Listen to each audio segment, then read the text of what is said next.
Oke. Ya, baik. Mungkin aku mau nanya dulu ya, Vin. Kira-kira Ya, kalau Arvin tuh pilih saham, itu pendekatannya pakai apa sih? Technical, fundamental, atau news? oke. Jadi basically aku mengandalkan beberapa beberapa fase gitu ya. Mm-mm. Jadi beberapa sektor aku pakai. Contohnya misalnya kita mungkin ada dengar rumor atau apapun itu, Mm-mm. kita biasanya analisa lagi gitu ya, teknikalnya. Lalu kita analisa lagi juga dari broker summary-nya seperti apa. Biasanya yang aku lakukan adalah kita ngelihat nih, oh ini biasanya kalau ada terjadi akumulasi serius, biasanya ini yang justru menarik gitu ya Mm-mm. untuk kita analisa ulang. Mm-mm. Nah, sebenarnya banyak banget yang kita lihat mungkin dari technical, makro itu penting juga. Jadi memang secara analisa dari saya pribadi itu, Mm-mm. jadi kita ngelihat dari semua sisi, nggak cuma dari satu sisi aja. Misalnya contoh makronya kita, Rusia perang sama Ukraina, berarti kan memang komoditas-komoditas yang akan gerak. Nah, kita lihat lagi apakah memang ada money flow di beberapa saham, misalnya contoh batu bara. Kan tidak semua ya, Mm-mm. semua saham batu bara ada flow-nya. Benar. Mungkin ada yang signifikan lebih besar daripada yang lain. Nah, Benar. ini yang kita kejar. Mm. Nah, jadi lihat, oh teknikalnya masuk nggak, lalu risk to reward ratio-nya seperti apa. Jadi pendekatannya itu lebih ke banyak ini ya, lebih ke arah banyak pendekatan. Jadi dari situ kita bisa tahu nih, oh ini saham-saham yang relatively geraknya mungkin akan lebih cepat daripada yang lain. Mungkin seperti itu sih, Ci. Oh, berarti tapi lu ada pakai fundamental juga ya untuk baca-baca research gitu? Ya, pastinya Ci, karena memang kalau kita bilang kan dari segi makronya juga kita harus tahu ya, arah flow-nya kemana itu kan ngaruhnya dari makronya. Kalau Benar. makronya memang mendukung, pastinya kita akan terkerucut kan Ci. Iya. Maksudnya 700 emiten kita nggak mungkin ikutin Benar, semua. benar. Nah, tentunya kita harus pilah-pilah. Nah, pilah-pilahnya itu dari makroekonomi itu. Nah, dari situ kita baru tahu, oh oke, ini lebih ke arah komoditasnya apa? Batu bara kah? CPO kah? Minyak kah? Contohnya perang Rusia dan Ukraina kan, Rusia kemarin kan istilahnya lebih banyak minyaknya ya. Kalau minyak kemarin kan Medco Elsa kan luar biasa naiknya. Nah, kemarin pun aku sempat masuk di Elsa waktu itu. Karena melihat money flow-nya memang sudah masuk sebelum misalnya ada perang itu memang sudah ada money flow yang masuk. Nah, jadi dari situlah aku mutusin untuk masuk minyak. Selain itu juga coal juga menarik waktu itu. Jadi beberapa saham coal itu juga cukup menarik. Agro, Indi itu menarik juga. Ada raw minerals juga. Kalau kita lihat dari scientific-nya itu juga akumulasinya luar biasa banyaknya. Nah, itu juga bisa dijadikan kesempatan juga. Tinggal kita tahu risk-nya berapa, trading plan-nya gimana, keluarnya di mana, itu yang jadi penting. Gitu sih. Tapi Vin, gimana cara taunya kita money flow-nya itu masuk? Dari technical chart ya? Atau kalau Oke, jadi sebenarnya gini sih, kalau aku lihat tuh sebenarnya cara screeningku adalah aku ngelihat yang diakumulasi mana. Ya, ada beberapa tools yang membantu ya. Contohnya seperti yang aku share di TikTok mengenai Stockbit gitu, itu kan mereka punya tools ya, semacam screener itu. Mereka membantu kita untuk mencari nih saham-saham mana yang sedang diakumulasi. Tetapi kita harus tahu juga bahwa akumulasi itu kan terjadi di screener itu kan hanya 1 hari. Nah, kita harus cek nih selama berapa hari ke belakang nih, apa nih, ada screener di mana, lalu kira-kira akumulasinya seperti apa, selama sideways atau selama naik, apakah turun ada buangan, itu akan menjadi analisa sendiri lagi. Nah, jadi prinsipnya setelah ngelihat itu, baru ngelihat teknikalnya masuk nggak. Kadang kan misalnya naiknya udah cukup signifikan, kita nggak mungkin ngejar harga gitu. Nah, karena risk kita akan relatif lebih jauh. Benar. Nah, itu sih yang kita harus perhatikan juga. Jadi nggak cuma dari money flow-nya, tapi kita harus lihat juga dari risk to reward ratio-nya itu sih. Berarti money flow lu lihatnya kalau udah market close gitu, lihat dari broker summary gitu, atau dari mana ya, Vin? Iya, betul. Jadi ngelihat dari broker summary yang jelas, lalu ngelihat kan otomatis kalau di Stockbit screener itu kan kelihatan cuma 1 hari ya. Nah, dari 1 hari itu kita bedah sampai ke belakang. Kira-kira kalau sideways ini ada yang ngambilin nggak sih dan secara konsisten. Nah, ibaratnya logikanya gini, kalau misalnya terjadi akumulasi selama sideways itu, ternyata brokernya sama terus, nah ini kan artinya ada pembelian yang konsisten kan. Meskipun memang belum tentu ya, dalam arti tidak ada yang 100%, Iya, benar. pasar modal Benar. 100%. Cuma at least itu meningkatkan kita punya opportunity di mana kita ada indikasi nih, ini ada yang ngambilin terus nih barangnya, gitu sih. Oke. Terus tadi kan ada ngomongin mengenai technical ya. Kira-kira Alvin tuh biasa technical tuh pakai indikatornya apa sih, Vin? Kan sekian banyak indikator ya. Mungkin ada satu yang favorit atau satu yang sering banget nih tepat gitu. Mungkin bisa kasih tips ke teman-teman di sini. Oke. Jadi sebenarnya aku nggak terlalu banyak pakai indikator ya. Basically ya cuma trend line lalu price action seperti biasa. Lalu mungkin kalau ada pun indikator yang aku pakai mungkin MACD. MACD ya. Mungkin MACD ya. Karena basically itu untuk nangkep biasanya saham-saham yang lagi downtrend tuh. Kalau saham yang lagi downtrend, kita kan sebenarnya nggak akan masuk ketika lagi downtrend. Cuma kita akan mengambil satu poin reversal pointnya kan. Nah, untuk cari tahu reversal point itu, kadang kita bisa pakai yang namanya divergent. Jadi ketika harganya turun tapi MACD-nya bergerak naik, itu biasanya tanda-tanda dia akan turning. Cuma memang untuk masuknya itu tetap harus pakai price action. Cuma itu sudah ada satu indikator. Jadi ketika indikator itu muncul, kita istilahnya sudah pasang alert gitu. Maksudnya ini udah break itu kita udah tahu ini ada alert muncul kan. Ketika alert itu muncul, ya udah berarti ini break kan. Tinggal kita cari entry point-nya seperti apa. Gitu berarti harganya masih bergerak turun tapi MACD-nya mulai bergerak naik gitu. Betul. Jadi ada perbedaan. Jadi harganya turun tapi MACD-nya naik. Nah, ada terjadi di beberapa saham itu sangat efektif ya, di mana istilahnya ini harganya turun terus tapi MACD-nya sudah mulai bergerak naik. Nah, itu biasanya ada potensi dia akan reversal di area-area tersebut. Artinya ya penurunannya tidak akan masif lagi gitu sih. Terus kalau lu kadang pakai RSI nggak sih? RSI. Oke. Sebenarnya nggak terlalu ya, Ci. Maksudnya aku nggak terlalu pakai RSI karena basically MACD sama RSI itu kurang lebih sama. Cuma bedanya RSI lebih cepat aja sebenarnya. Itu. Oke. Terus berarti Terus menurut Arvin selain yang tadi tuh MACD sama harga yang bergerak divergen itu ada gak sih tips lain yang powerful gitu? Banyakan misalnya kamu pakai, ini banyakan tepat, atau cara mencari saham yang contoh kayak Buka ya, kemarin kamu pernah share mengenai Buka ya, gimana Buka itu tiba-tiba turun, maksudnya bukan tiba-tiba turun tiba-tiba dia bergerak naik. Nah itu untuk mendeteksi potensial reversal itu ada tips gak sih yang quite powerful yang bisa kita adopsi dalam trading hari-hari gitu? Oke. Jadi prinsipnya memang kalau kita lihat pastinya kita harus tahu support resistance lalu candlestick pattern itu kita harus tahu ya. Itu prinsip number one. Prinsip number two memang kalau kita lihat biasanya kita lihat dari divergent di time frame yang lebih kecil biasanya. Itu biasanya ada potensial reversal tuh. Jadi contohnya misalnya daily nggak kelihatan, tapi di satu jamnya udah mulai kelihatan. Misalnya harganya lower low tapi MACD-nya higher low. Nah ketika terjadi lower low dan MACD-nya higher low, itu maka akan terjadi potensial reversal. Mungkin ada pump gitu ya, tapi kita harus cek dulu apakah resistannya di atas tuh masih ada nggak. Kalau resistannya ini masih belum ditembus, maka akan potensi ke bawah kan. Nah itu yang terjadi sama aku Ci. Dulu waktu itu ada cerita mengenai Bukalapak itu waktu itu masih sideways gitu. Benar. Nah tapi aku sempat rekom waktu belinya malah disupport. Kenapa?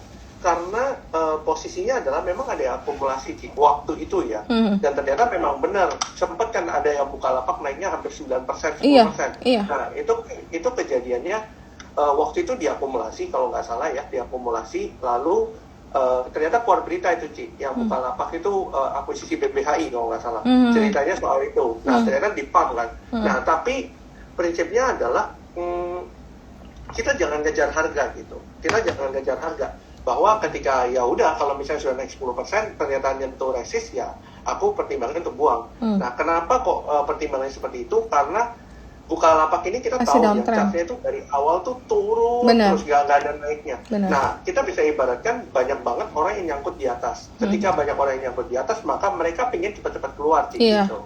Nah ketika mereka cepat-cepat keluar maka terjadi adanya seller power kan gitu di atas gitu. Sell gains control. Ya betul.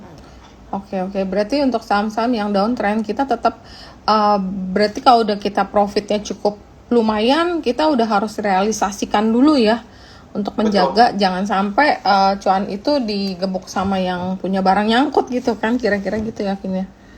Betul, karena kalau misalnya downtrend seperti itu, ya tekniknya adalah kita ambil dulu, Ci. Karena kalau enggak nanti bisa akan kegeret gitu kan. Hmm. Gitu.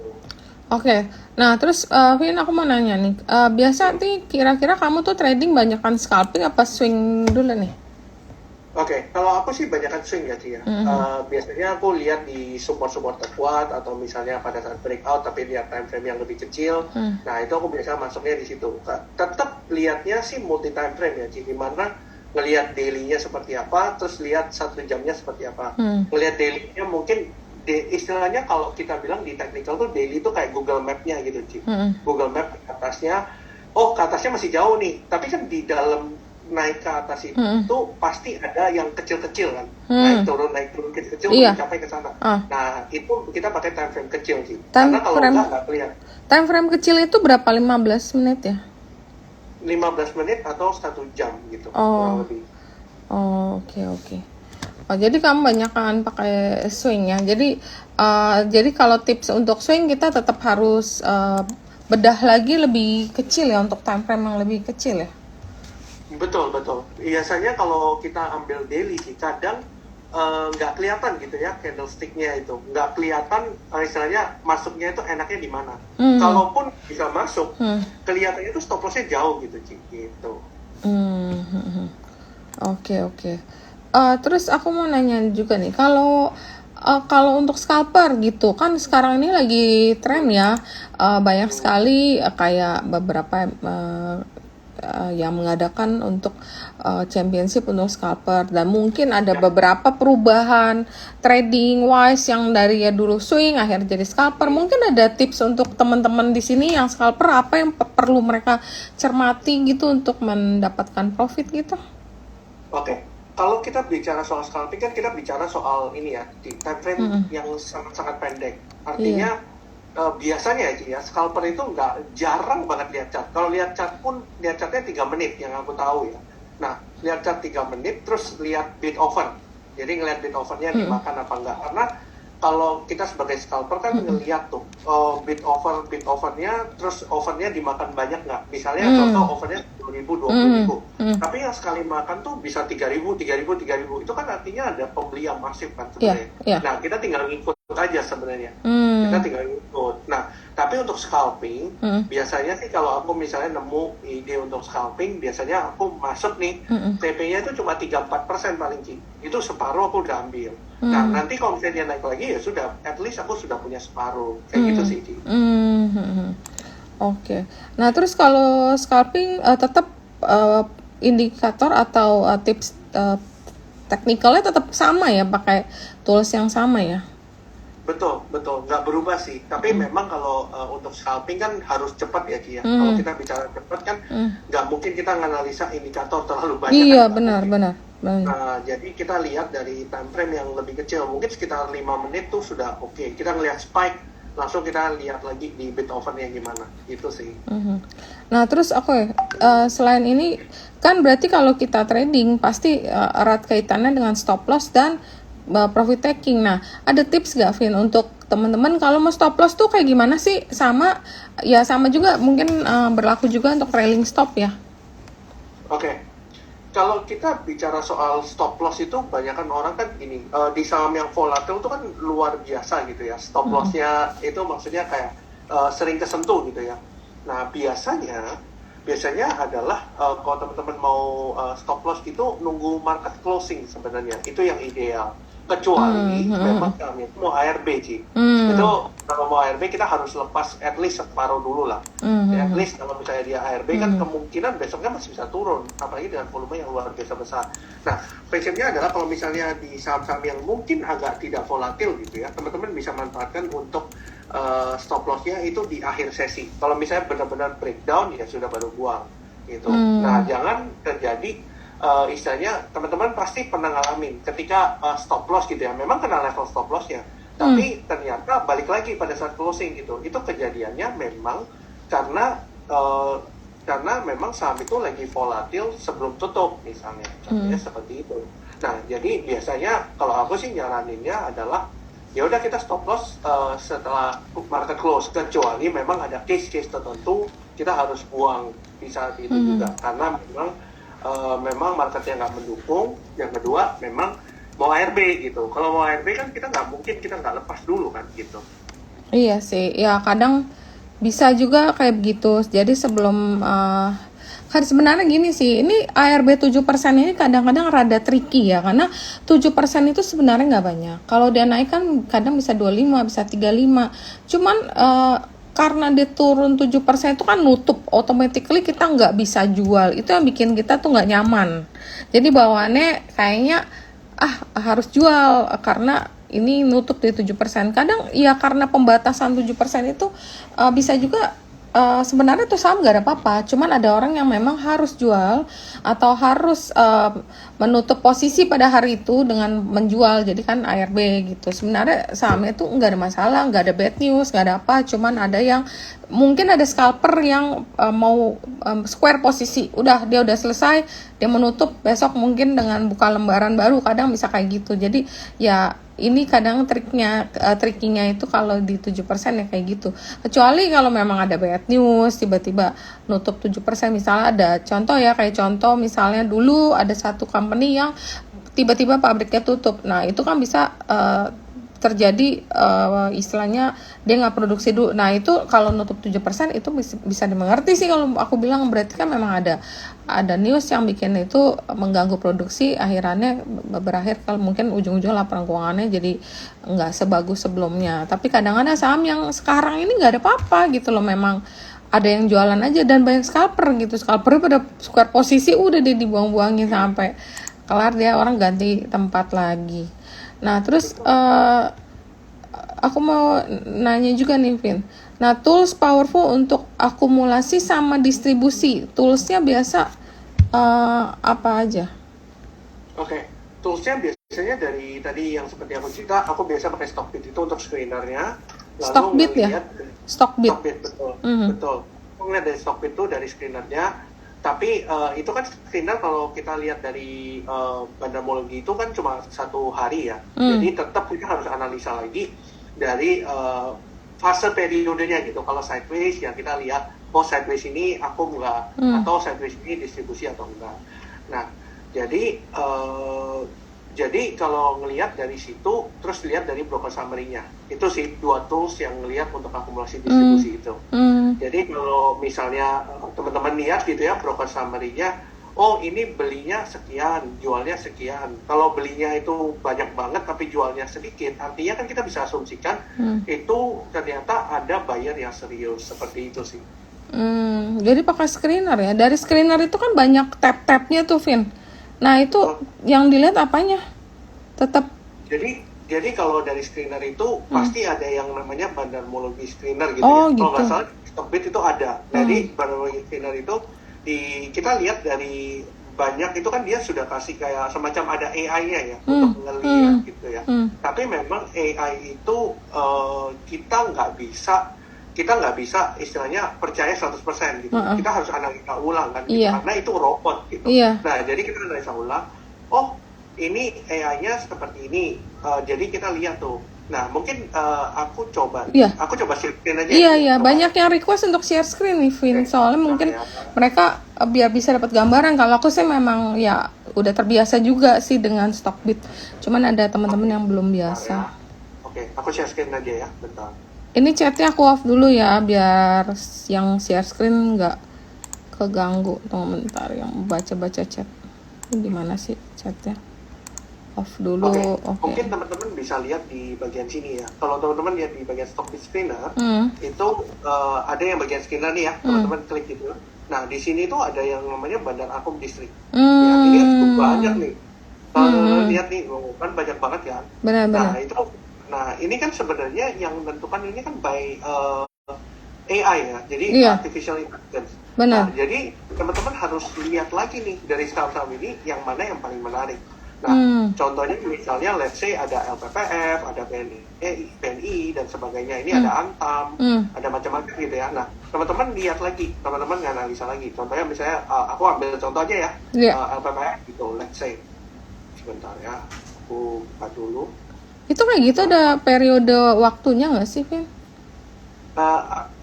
Periode waktu seperti apa Cik? Maksudnya? Misalnya akunnya tadi 1 minggu atau 1 hari, itu bisa Oke, di set ya? kalau screener itu khusus untuk 1 hari Cik. Makanya kenapa kita harus lihat lagi. Gitu. I see. Makanya kenapa kita harus analisa Benar. ulang, karena itu cuma untuk screener awal aja. Nah, contohnya misalnya sebentar ya.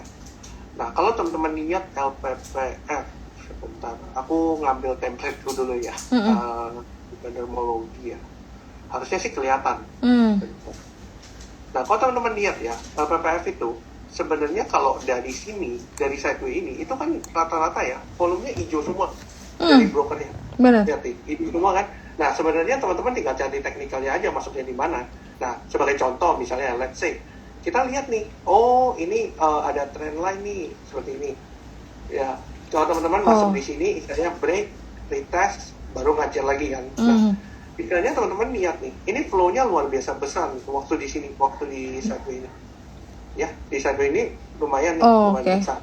Nah, teman-teman bisa lihat nih, ini supportnya di daerah sini misalnya.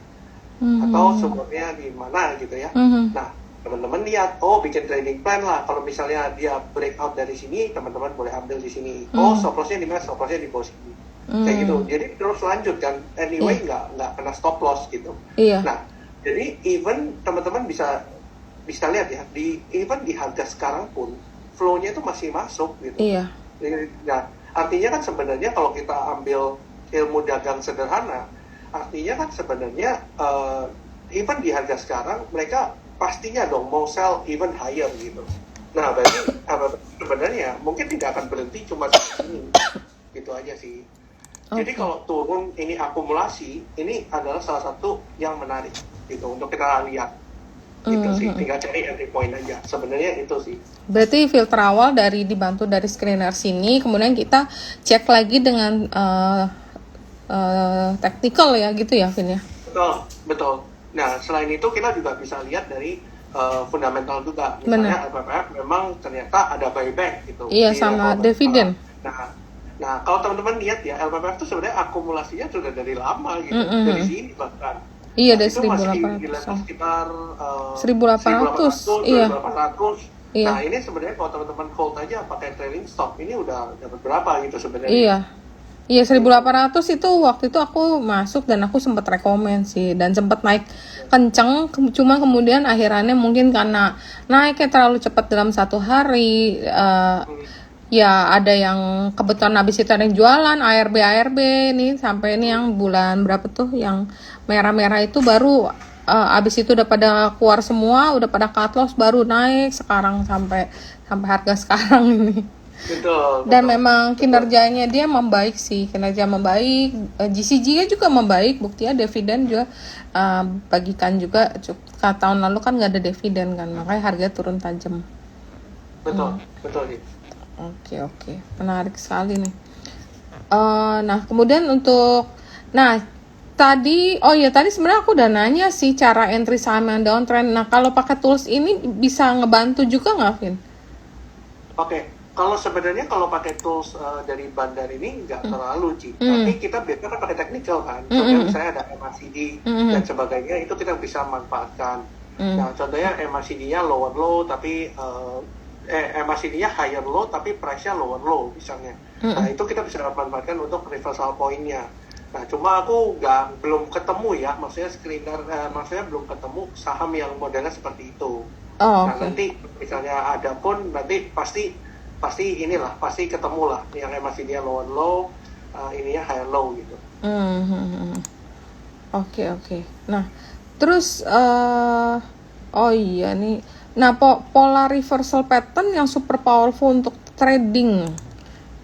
Bisa tadi kan soalnya kamu kan sebenarnya ada kasih tips ya, cuman itu masih bentuknya mungkin ada di sini bisa di-share nggak screen-nya biar lebih punya ideas kita? Oke. Contohnya apa ya? Sebentar, aku pikir dulu ya. Contohnya misalnya ada berapa saham itu, kalau nggak salah ada di bola ya. Kalau teman-teman lihat di bola ini juga menarik ya. Bentar, aku coba cek.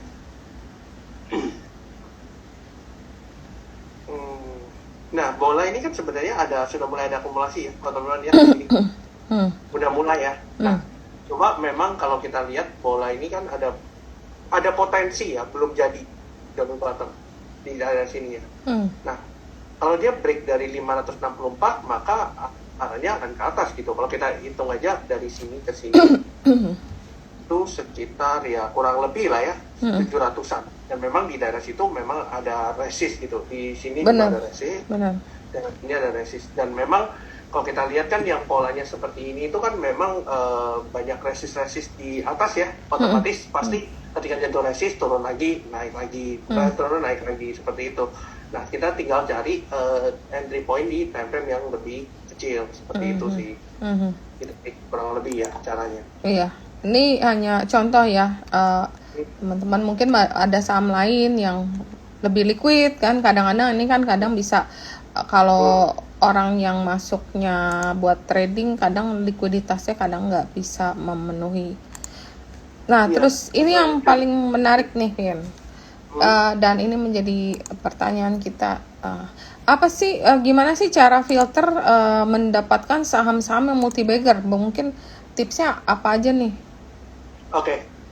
Kita tahu bersama ya, kalau saham yang multi-bagger itu biasanya ya, ini hanya biasanya adalah kita tuh harus mencari saham-saham yang istilahnya dari satu memang flow-nya ada, yang kedua emang dari bisnisnya itu secara makro memang mendukung. Contohnya seperti batu bara dan sebagainya itu kan mendukung. Waktu even di harga bawah pun istilahnya kita tahu, oh ini bisnisnya itu ini, oh kalau nanti ini terjadi bisa nggak sih dia bisa multi-bagger tuh, bisa nggak sih dengan cara oh dia performanya nanti ke depan akan bagus atau seperti apa, itu akan ngaruh banget. Nah, kalau cari saham yang misalnya kan kebanyakan ya yang bikin multi-bagger itu kan yang penny stocks ya. Kalau kita bicara soal yang penny stocks itu kita harus tahu juga misalnya akumulasinya besar apa enggak, itu penting juga. Nah, biasanya saham-saham yang multi-bagger itu biasanya adalah saham yang awalnya itu tipis banget sih bid offer-nya awalnya. Karena basically dari retail pun nggak tahu gitu ada saham ini. Nanti tiba-tiba sudah rame, baru ternyata bid offer-nya jadi tebal lagi seperti itu. Nah, sekarang kalau kita cerita ada beberapa saham yang multi-bagger itu juga seperti itu prinsipnya. Ketika dulunya rame, habis itu sepi. Nah, di sepi itu kadang mereka lagi ngakumulasi barang. Nah, jadi di situ ada terjadi kesempatan. Nah, tapi kita harus tahu juga ketika barangnya tipis gitu ya, itu sering banget digocek tuh ke bawah biasanya karena barangnya terlalu tipis kan. Ketika bidnya ditarik, ya udah turun dulu gitu. Jadi pain tolerance-nya harus cukup tinggi ya di saham-saham yang tipis gitu. Karena potensi multi-bagger tuh biasanya datangnya dari situ, biasanya. Nah, jadi teman-teman bisa lihat, oh ini kira-kira industrinya masuk nggak sih? Itu bisa jadi multi-bagger. Lalu lihat juga komposisi shareholder-nya seperti apa. Kalau komposisi shareholder-nya misalnya masyarakatnya kecil gitu ya. Nah, lalu tiba-tiba akhir-akhir ini ada diakumulasi, terus bisnisnya mendukung banget untuk tema investasi tahun ini, yaitu yang potensi multi-bagger. Dan memang dari ininya juga dari bid offer-nya kebanyakan itu tipis gitu biasanya. Itu sih yang penny stocks itu. Tapi tidak ada kemungkinan di saham besar pun ya bisa multi-bagger gitu. Iya sih, benar, aku setuju sih. Makanya kayak beberapa saham contoh LPPF aja kayak tadi, itu kan boleh dibilang itu udah multi-bagger. Udah dari 1.800 misalnya kita beli, kalau kita hold sekarang udah berapa kan? Itu kan awalnya juga tipis dan sempet ARB gitu loh. Setelah kita kumpulin udah bagus-bagus, sempet cuan cepet, tapi ternyata habis itu diturunin dan ARB berjilid itu 5 hari ya, beberapa hari. Soalnya aku juga ngalamin waktu itu. Wow, udah cuan banyak, udah seneng-seneng, taunya digebuk. Sebenarnya bukan digebuk sih, cuman lebih nggak ada bayar aja. Bidnya tiba-tiba hilang, kemudian sellernya itu kan banyak retail yang kemarin itu beli waktu naik kenceng, itu banyak retail yang beli.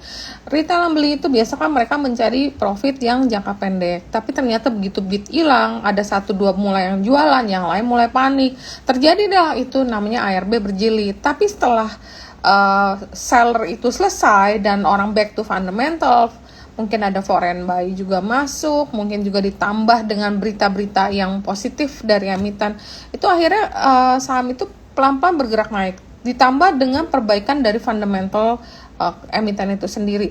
Jadi kadang-kadang memang pain tolerance itu bener sih mesti tinggi, makanya ini yang aku lagi coba terapkan di satu saham yang tadi rame itu di chat itu ya. Aku nggak tahu sih ini akan terjadi apa enggak. Tadi kan banyak tuh yang ngomongin PSKT, ya aku lagi nyoba nahan sih. Aku pikir satu pemegang sahamnya itu aku cukup nyaman ya. Pemegang sahamnya adalah ownernya daripada Raja dan ownernya daripada pemegang saham batu bara terbesar juga di Indonesia. Kecuali pemegang sahamnya itu nggak jelas ya, aku takut lah nggak jelas kan, maksudnya nanti mau dibawa kemana, track recordnya nggak tahu, company-nya nanti nggak tahu, belum ada perusahaan listing yang lain. Nah itu beda gitu loh. Kalau ini kan perusahaannya udah listing, yang lain udah listing, semuanya itu berhasil, company-nya juga profitnya bagus-bagus ya. Aku lagi mencoba sih. Kalau misalnya tadi Arvin nggak lihat itu, mereka tadi lagi ngomongin PSKT, ini juga aku lagi nge-refer PSKT. Ya kita nggak tahu apakah akan menjadi multi bagger apa enggak ya. Aku cuman pegang seperti tadi kamu bilang ya, mungkin dalam aku lihat ini kayak sekarang levelnya lagi kayak akum sih. Aku nggak tahu ini masih posisi akum atau bukan, nggak tahu, dan apakah itu rumor akan menjadi kenyataan ya kita nggak tahu. Cuman aku berharap bisa seperti halnya LPPF kemarin, setelah naik bagus, ternyata turun dulu, tapi kenyataannya akhirannya resultnya cukup positif gitu loh.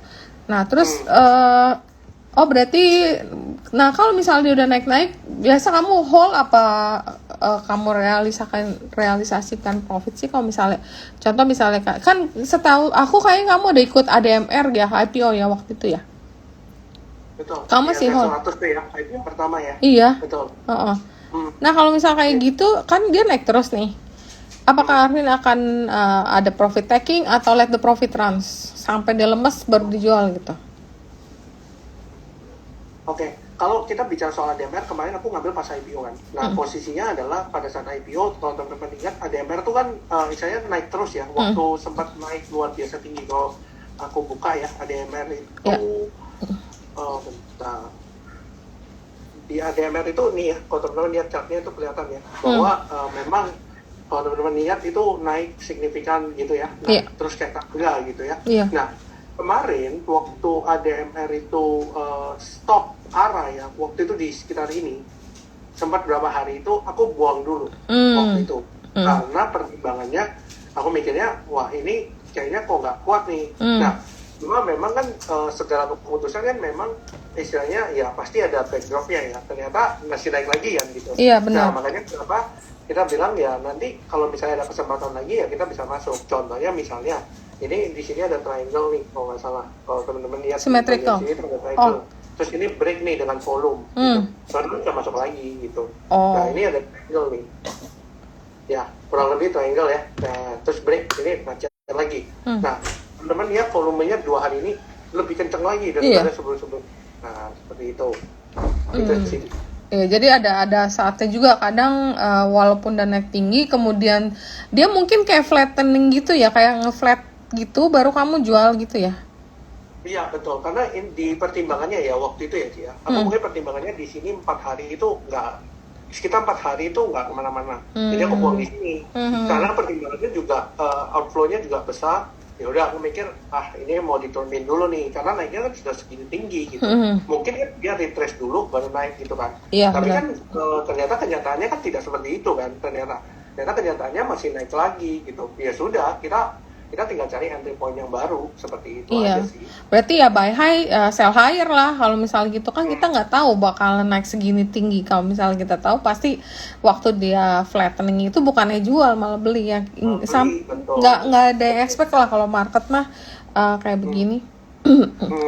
Nah terus nah tadi kita banyak ngomong mengenai pola-pola yang downtrend. Nah gimana triknya untuk saham-saham yang uptrend nih kan mungkin ada tips juga yang harus kita perhatikan. Kalau terlalu uptrend, apa yang harus kita perhatikan, Vin? Apa nggak boleh ngejar di resist atau gimana? Ya, jadi prinsipnya kita harus tahu dia punya ini ya, support resistance itu satu yang paling penting. Masih ada upside kenaikan nggak sih? Kadang sudah dekat resist gitu ya, upside kenaikannya itu sudah nggak banyak. Nah, itu ya kita tahan-tahan lah, jangan masuk di resistnya gitu. Nanti tunggu dia break, baru kita lihat lagi price actionnya seperti apa, volumenya seperti apa, di time frame yang lebih kecil. Itu biasanya seperti itu sih. Nah, terus contohnya misalnya kayak ADMR gitu ya. Di sini kan sebenarnya sudah break nih di daerah sini. Ini kan ada volume yang spike, lebih spike dari sebelumnya. Ini sebenarnya teman-teman boleh masuk at least 50% di sini. Nah, stop loss-nya di mana ya? Stop loss-nya di bawah sini. Gitu. Stop loss-nya di bawah sini. Karena kalau dia break-nya kencang, harusnya dia tidak bisa close di bawah ini. Kalau mau konservatif ya di bawahnya triangle yang paling bawah. Gitu sih. Nah, tinggal dihitung aja stop loss-nya berapa. Itu aja. Nah, karena stop loss itu kan menentukan posisi kita masuk kan, Ci. Kalau misalnya stop loss-nya lebar ya posisi kita masuk kecil aja gitu. Oke. Berarti kalau misalnya risk, istilahnya pas kita masuk potensi stop loss kita lebar, berarti kita masuk dikit dulu. Betul. Tapi kalau risk kita misalnya kecil, tapi rewardnya potensinya lebih besar, kita boleh masuk lebih besar. Sedikit ya gitu ya kira-kira ya. Yes, betul. Itu kan tergantung dari money management masing-masing kan, Ci. Mungkin setiap orang akan punya perspektif yang berbeda. Contohnya misalnya aku masuk di sini, terus stop loss-nya di bawah sini kan bisa aja gitu.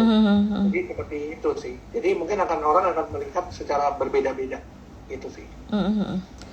Oke. Terus nah Vin, aku nanya sedikit di luar technical nih. Kalau misalnya saham-saham IPO kan kamu ada tips khusus gak atau ada pengalaman khusus kenapa bisa memilih IPO untuk beberapa saham? Mungkin ada yang kamu bisa share juga mengenai pengalaman kamu di IPO yang pernah kamu ikutin, kebetulan yang lumayan jackpot kan yang ADMR itu, apa ada yang lain? Terus kenapa bisa milih saham-saham itu untuk waktu IPO? Soal IPO sekarang ini banyak banget loh. Betul.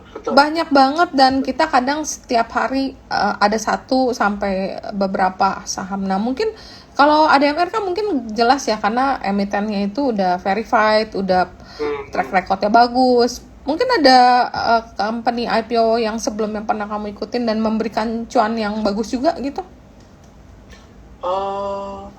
Kemarin tuh aku sempat ikut IPO-nya siapa ya? Terakhir itu sempat sebelum itu kan Mitratel. Cuma ternyata Mitratel kan not very good ya, not so good ya. Naik tapi nggak terlalu. Karena memang terlalu. cap-nya besar. Biasanya ya dia, ini biasanya cari yang cap-nya yang agak kecil sih. Contohnya, aku ingat, aku masuk di Runes sih. Kalau jadi tahu di Runes. Nah, Runes itu kan waktu itu kan sempat hype-nya kan saham-saham teknologi. Iya. Nah, kalau teman-teman ingat waktu Runes IPO itu hype-nya saham-saham teknologi. Nah, prinsipnya adalah aku lihatnya oke, sektornya teknologi dan cocok gitu ya dengan misalnya makronya sekarang cocok nih masih teknologi. Lagi musim, ya. Nah, dan cap-nya dari market cap-nya Runes itu kecil banget pada saat dia IPO. Kan dia masuknya papan pengembangan ya, itu positif. Yeah. Nah, waktu itu aku mencoba masuk karena memang Runes itu satu ya memang sektornya teknologi, yang kedua ya memang dia cap-nya kecil. Biasanya yang cap-nya kecil dan dia biasanya nggak promo banyak gitu ya di mana-mana.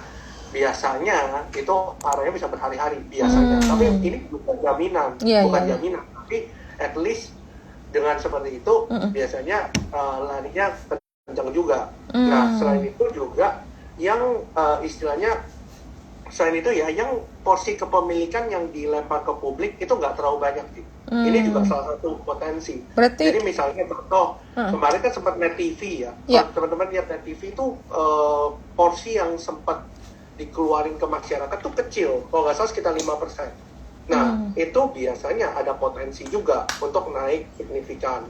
Nah, teman-teman lihat ya, net TV itu kan ya kalau arahnya bisa berhari-hari gitu waktu posisi itu ya. Nah, meskipun sekarang kan cenderung turun, tapi at least waktu pada saat IPO teman-teman bisa dapat istilahnya berapa persen gitu. Meskipun memang kita tahu kita dapat net TV-nya nggak banyak sebenarnya, nggak banyak kan. Nah, jadi seperti itu sih caranya. Berarti Kalau mesti aku sih, baca prospektusnya gitu, atau baca ya, informasi yang dikeluarkan ya biasanya ya. yes, jadi tetap istilahnya kita baca prospektus dan kita pikirin gitu ya, Ci. Maksudnya masuk akal nggak sih ini bisa naik atau gimana? Nah, contohnya mungkin sekarang kan eranya komoditi gitu ya, komoditi.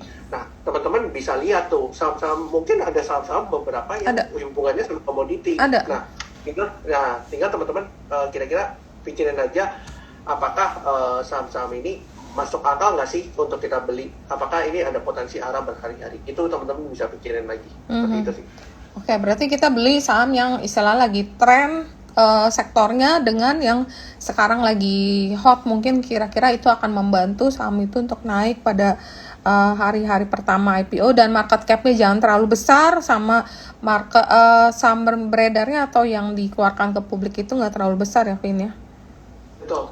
Itu yang biasanya indikator-indikator yang menarik. Cuma memang tidak 100% ya gitu. Cuma at least itu yang cukup membantu. Dan aku biasanya kalau di saham IPO selalu seperti itu. Ya, Oke.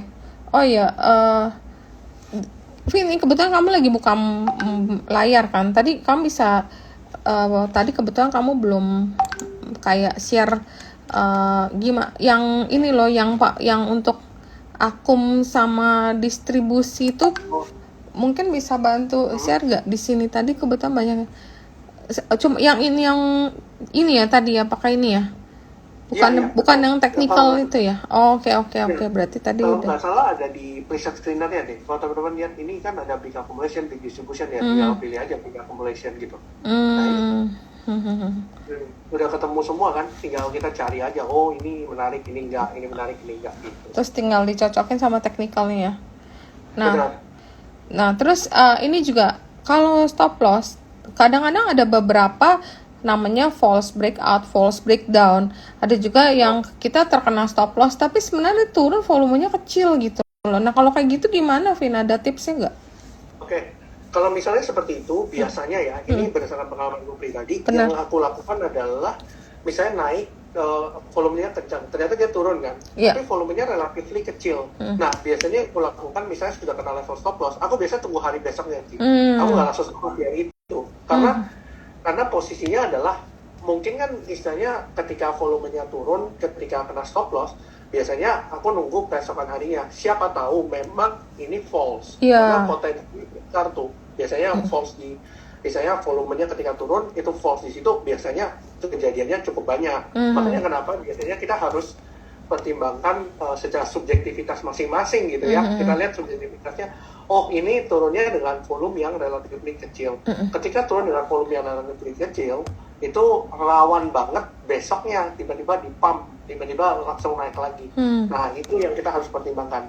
Prinsipnya sederhana. Apabila pumpnya itu dengan volume yang luar biasa besar, dengan buangan yang cukup kecil, artinya kan orangnya masih di dalam kan, gitu. Nah, terus kalau misalnya ya, kita udah punya saham, Vin, terus tapi dia turun, menurut kamu wise gak kalau kita untuk mengadakan average down, atau baiknya kita cut aja nih? Ada beberapa kontroversi pernyataan bahwa nggak ada average down, yang ada adalah cut loss, katanya gitu. Yang ada average up atau cut loss. Nah, kalau menurut kamu sendiri, kita perlu nggak average down? Apa memang kamu penganut yang cut aja udah, kecuali naik baru average up? Jadi ada yang ekstrem gitu sih. Oke, kalau aku sih lebih ke arah cut aja. Kalau aku ya, mungkin setiap orang akan berbeda karena ini juga terkait dengan strategi juga. Contoh misalnya, contoh teman-teman beli Bank BRI misalnya, tapi untuk dividen, strateginya tentu akan berbeda dengan aku yang masuk untuk trading, berbeda pasti. Karena kalau Cici masuk BRI untuk dividen, artinya dengan Cici dapat harga lebih murah, dividen Cici akan lebih besar. Nah, Hmm. beda sama aku yang mungkin ngejarnya capital gain. Kalau misalnya capital gain, artinya kan kita nyari kenaikan harga. Ketika kita mencari sebuah kenaikan harga, maka kita harus melihat teknikalnya. Ketika teknikalnya sudah nggak mendukung, dia arahnya nggak mungkin ke atas lagi, ya sudah kita keluar dulu gitu. Gitu sih, Hmm. Ci. Iya sih, setuju sih. Aku juga kadang malah aku nggak. Aku kadang kalau barang yang bagus ya, contoh saham Becap ya. Kemarin aku sempat udah floating bagger, multi bagger. Modal aku sekitar, aku masuk pertama tuh 61, kemudian aku average up, itu akhirannya menjadi 80. Dan kemarin sempat 300 aja aku nggak jual kan. Kemudian terkoreksi cukup banyak. Cuman aku masih pikir, aku masih percaya sama prospek saham ini ya. Aku percaya bahwa ini akan ada story-story lain yang memang ya nggak akan sekarang, karena sekarang semuanya lagi main komoditi, jadi percuma juga kalau misalnya digerakin atau harganya sekarang naik, karena satu lagi dalam pemantauan khusus, kedua sektornya juga lagi kurang terlalu rame, jadi pasti istirahat dulu lah. Nah itu kadang aku diamin dulu sih, tapi kalau misalnya prospeknya istilah udah jelek baru aku cut sih. Oke. Betul. Nah, terus mungkin aku mau nanya nih, gimana nih, kan banyak teman-teman yang baru nih, Vin, investor-investor baru yang baru invest bentar, menghindari FOMO, gimana nih? Kamu kan pernah bikin konten nih, menghindari FOMO. Nah, ini menarik banget nih. Mungkin boleh di-share. Oke, kalau sebenarnya kalau kita bilang FOMO itu bisa terjadi di mana aja ya. Contohnya misalnya di ADMR gini ya, teman-teman lihat, oh ini break nih, gitu kan. Nah, yang biasanya teman-teman sebenarnya kalau aku cara menghindari FOMO adalah punya plan, Ci. Kalau kita nggak punya plan, pasti FOMO, Ci, pasti. Iya. Ketika kita naik di sini, pasti teman-teman kejar nih. Iya. Di sini ini pasti kejar. Nah, kalau teman-teman tahu, oh ini break triangle, ini break di hari pertama, ya sudah, aku prinsipnya adalah aku masuk di sini, nanti stop lossku mungkin di sini, gitu kan. Nah, cara menghindari FOMO adalah satu punya plan, yang kedua harus tahu, oh ini resist, ini support, dan memang istilahnya ketika aku screening kan itu screeningnya biasa di malam hari ya, Ci. Iya, Nggak pernah aftermarket. berjalan. Iya. Karena aku sudah punya gambarnya, Ci. Misalnya nanti ketika aku lihat, oh saham ini gerak nih. Nah, aku udah kelihatan ada gambarnya. Oh, gambarnya di sini, resistnya di sini. Ya udah, akhirnya ya kita tahu, oh upside-nya masih panjang nih. Terutama di saham all time high kayak gini gitu ya. Ini upside-nya limitless gitu. Upside-nya limitless karena kita nggak tahu, nggak ada resist di atasnya. Karena money very upside. Iya. Gitu. Iya. Nah, salah satu tools yang bisa dipakai ya mungkin ada beberapa yang kayak contohnya Fibonacci gitu ya. Teman-teman bisa lihat, oh ini 1618-nya lewat, ya kan? Biasanya kan golden ratio kan di sini 1618 sama 2618. Nah, di sini golden ratio-nya, di sini juga ada golden ratio-nya. Berarti begitu golden ratio kita masuk gitu atau nambah? Nah, jadi kalau aku personally ya, aku tipenya kan buy on weakness sih. Jadi aku jarang kan buy on breakout gitu. Iya. Nah, sekarang kalau ini posisinya, ya udah aku tunggu dulu sih biasanya. Karena kalau kita lihat upside-nya dari harga sekarang ke 2618, let's say dia ke 2618 itu sekitar 10%. Tapi stop loss-nya kita di mana? Karena nggak ada base-nya gitu. Iya. Nah, jadi aku juga bingung juga kalau mau stop loss di mana. Nah, makanya harus lihat time frame yang lebih kecil biasanya. Itu sih. Nah, kalau kita lihat kan upside-nya ke atas masih ada 10%. Tapi di within istilahnya arahnya dia ke 10%, mungkin aja dia bisa turun dulu. Iya, pullback dulu. Lagi kan. Nah, kita juga nggak pernah tahu besok apa yang kejadian atau seperti apa, kan kita nggak pernah tahu. Jadi ya sudah, kita ikutin plan kita aja. Seperti itu sih dari FOMO-nya. Iya sih. Iya, soalnya saham-saham komoditi sekarang kan istilah komoditinya sendiri naiknya gila-gilaan. Besokannya kita bawaannya, aduh misalnya kita nggak punya barang batu bara misalnya, aduh mesti beli nih karena call-nya naik sampai 400 poin lebih nih, gimana nih kalau nggak punya barang. Nah itu kan biasa sih, kalau aku sendiri aku lihat dulu sih bukanya kayak gimana. Kadang-kadang takutnya open gap up terlalu jauh, kita juga nanti misalnya ada yang seller yang profit taking, malah akhirannya kita bingung ngekatnya. Bener sih, mesti. Jadi banyak kan kamu ngefilternya malam ya, berarti aftermarket close ya. Kamu baru lihat-lihat kira-kira yang potensi-potensi apa, besok kamu udah punya plan nih, besok mau masuk apa gitu ya. Benar, karena kalau kita lihat dari market close kan sekalian lihat itu broker summary yang aku cerita. Oh Karena iya, broker summary kan market close kan. iya. Nah, sekalian lihat itu sebenarnya. Oke. Oh, kalau saya mah sekarang malah ini, kadang nggak ada plan juga sekarang. Kadang aku ditanya besok trading apa? Ah, lihat market buka dulu deh. Kadang aku mesti baca dulu berita. Pagi tuh jam 5 kan berita baru keluar tuh. Banyak berita-berita yang berpotensi untuk mengerek atau bisa bikin harga saham itu lari. Nah, itu baru jadi kayak contoh ya, Pegas itu kemarin aku udah lihat sih secara teknikal, memang teknikalnya udah menarik banget, udah kayak udah mau ngebreak gitu. Nah, cuman kan dia berapa hari tuh 1475 aja naik turun naik, range-nya di sana-sana. Kemudian besokan paginya ada berita bahwa Pegas itu masuk ke bisnis amonia. Jadi akan bekerja sama untuk bisnis amonia. Nah, itu pun jadi, wah ini kayaknya yakin deh, confirm deh. Nah, baru aku beli. Kadang begitu juga sih. Soalnya kalau nggak ada dibantu sama news, kadang dia nggak bisa gerak kencang juga ya, Vin. Berasa nggak sih saham sekarang? Benar sih. Tapi memang Pegas sendiri itu sebenarnya aku malah sudah perhatiin sudah lama. Benar. Karena kalau teman-teman lihat di sini ada akumulasi yang luar biasa di sini.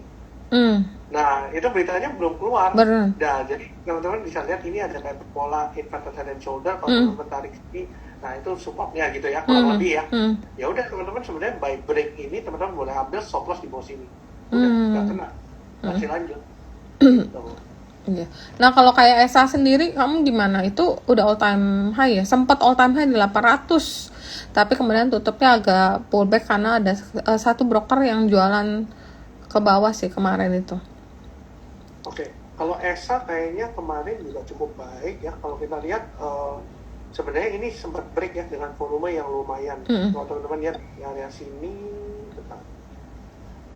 di area sini ya, ini kan break dengan cukup lumayan ya.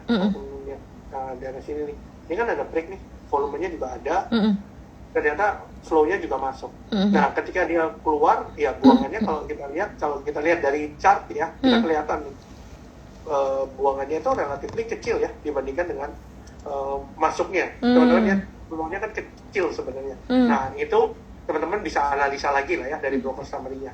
Nah, jadi dari situ kelihatan tuh, oh ini mungkin ini bahkan bisa jadi cuma retest aja sih, retest ke sini, retest terus naik lagi kan bisa. Nah, jadi kita lihat aja, ini apakah besok naik ya, kita lihat lagi. Tapi kalau lihat volumenya sih, so far masih oke. Iya, benar sih. Kemarin tuh kayaknya berapa lama ini kayak lagi sideways ya, baru kemarin itu mulai ngebreak dengan volume yang lumayan lah gitu. Betul sih. Oke, ini kayaknya ada teman-teman yang nanya, aku akomodir mereka untuk Bu Kiki ya. Bu Kiki kalau mau nanya silakan, boleh di-unmute.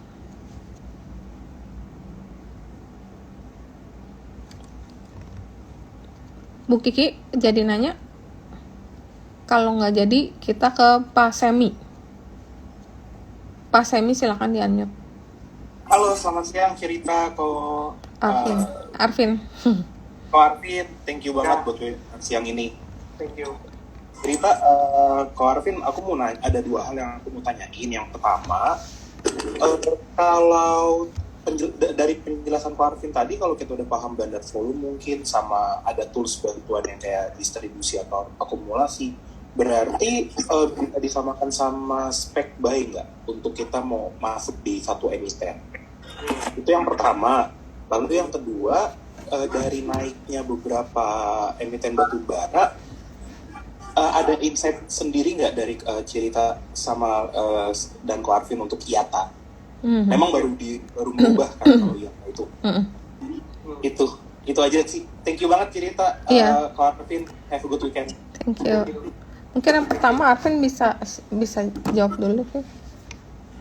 Tadi pertanyaannya terkait dengan ini ya. Bisa di ini lagi nggak ya kira-kira? Spec buy. Oke. Contohnya misalnya bandar volumenya gede gitu, terus mau spec buy gitu ya. Contohnya seperti itu apa gimana tuh? Kalau aku pribadi, Ko Arvin, kalau boleh sharing, sama halnya mungkin aku training di malam hari dan aku lihat ini kayaknya mau ngebentuk satu pola ini deh. Jadi kan kayak aku berimajinasi sendiri. Mengandai-andai, jadi secara kasar sih mengandai-andai itu kan bisa diartikan kayak spec buy ya Ko Arvin. Benar, benar. Tapi seberapa powerfulnya Ko Arvin bisa yakin dan batas stop loss-nya itu ketat atau ada toleransi? Oke, jadi posisinya kalau misalnya ya, ini aku kasih satu contoh aja, pegas ya. Ini satu contoh pegas gitu ya. Kan memang kita kalau di technical itu kan kadang mengandai-andai dulu kan, karena chartnya belum jadi sebenarnya. Contohnya seperti ini, pegas. Nah, pegas waktu posisinya masih di sini gitu ya, kita kan nggak tahu ini polanya inverted head and shoulder, nggak tahu. Kecuali kita gambar, oh ini ada support nih dari sini. Mungkin dia akan reversal di sini, mungkin. Nah, kalau sifatnya spekulasi, biasanya stop lossku biasanya ketat, biasanya. Karena sifatnya kan spekulasi. Jadi ya udah, aku ketat aja. Oke, kalau dia jebol di bawah ini, ya sudah aku keluar dulu. Toh juga risknya kecil. Risknya kan kecil juga gitu loh. Nah, kalau sekarang ya caranya, jadi sifatnya ada spekulasi sebenarnya. Kalau misalnya chartnya belum jadi, kalau chartnya sudah jadi, itu kan baru confirm namanya. Nah, jadi kita bisa ambil gitu, seperti itu sih. Ko Arvin, boleh nggak aku tambahin sedikit? Boleh. Kalau misal Unilever nih, aku kemarin sempat mencoba untuk masuk Unilever, itu kan udah sampai di bottomnya sekali. Spec buy memang. Ya. Ada saran nggak dari Ko Arvin untuk Unilever ya? Karena sama kayak MTech sebelumnya, aku juga spec buy. Oke. Nah, ini yang tadinya titik sendal jadi hilang nih sendal. Hilang sepatu. Kayak di sini ya, di kotak pink ini ya. Betul. Oke. Main di sini ya. Kalau aku ya, personally ya, kalau aku ngelihat kalau dia breakdown dari sini, aku udah keluar. Aku udah keluar di sini. Kenapa? Karena volumenya besar nih di sini. Teman-teman lihat di sini ya. Ini kan volumenya Yang lumayan. di bawah itu ya? Yang di Ya, bawah ini. volume. Besar nih. Turun Ya. volume besar. Iya, Betul. turun dengan volume besar kan. Artinya kan Laporannya ada jelek. cukup serius kan gitu. Dan memang kalau kita bicara soal fundamentalnya ya, kita bicara soal fundamental, sebenarnya kan Unilever ini banyak pakai CPO untuk produksi. Iya. Nah, Iya. kalau Kurang dia bagus. pakai CPO untuk produksi, CPO yang naik, otomatis profitnya dia kan tergerus. Nah, ini yang menyebabkan dia seperti ini. Lihat flow-nya kan lumayan gede ya. Nah, ini. Lihat ya, channelnya lumayan gede, volumenya gede. Gitu. Itu cara Berarti no tolerate untuk kita yang spec buy ya, untuk mungkin kita mau coba untuk spec buy ya. Yes. Kalau kita spec buy ya ketat. Karena contohnya ya, ini satu contoh. Ini adalah salah satu case yang aku cut loss ya. Salah satu contoh. BBYP.